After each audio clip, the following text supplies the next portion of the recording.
Good morning, friends. The situation in Ukraine remains under control. The enemy yesterday, after replenishing its reserves, began to move in certain directions.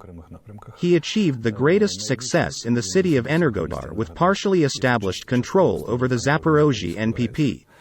He managed to advance near the city of Voznesensk. It is, approximately, a direction from Nikolaev to Kryvyi Rih, somewhere in that direction. Our troops stopped the enemy there. Now there is a battle. All attempts of the enemy to advance directly in the direction of Nikolaev were repulsed. The second hotspot is again the northwest of the city of Kyiv, where fighting is currently going on.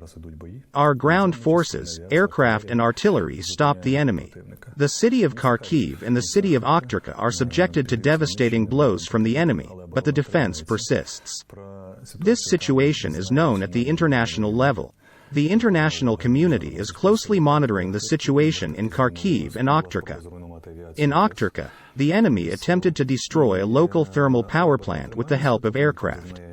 But the defense of the city holds and the enemy suffers significant losses and draws additional reserves there, which could otherwise be used in more dangerous areas. For example, to Kyiv region or other cities.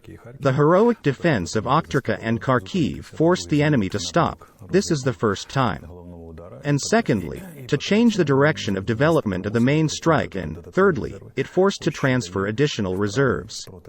That's what gives great resistance in the cities. Yesterday I recorded a video urging everyone to stick to each other, because it will save us the time we need to get Western help and international sanctions, as well as the actions of our leadership.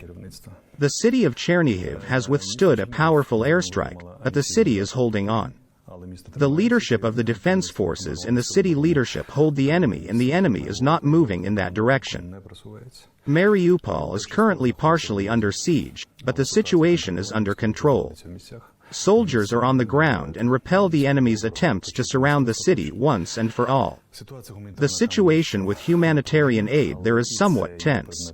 But this is also the subject of negotiations with representatives of the Russian Federation, Belarus, and negotiations with the top leadership of partner countries and international organizations. The situation is being resolved, and it is a question of establishing a humanitarian corridor for the export of residents and the supply of basic necessities. As for Odessa, there is no immediate danger.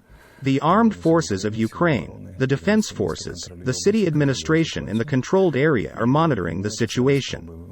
And the few attempts by enemy ships, the enemy's navy, to suppress fire are suppressed by our artillery in response.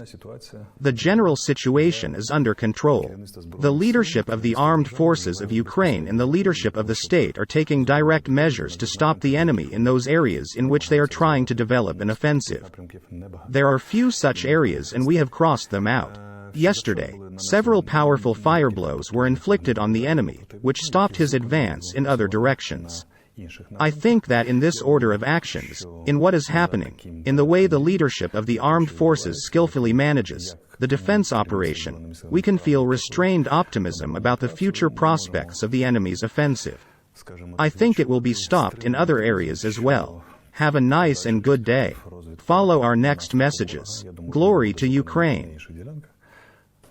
Доброго, гарного вам дня і слідкуйте за нашими наступними повідомленнями.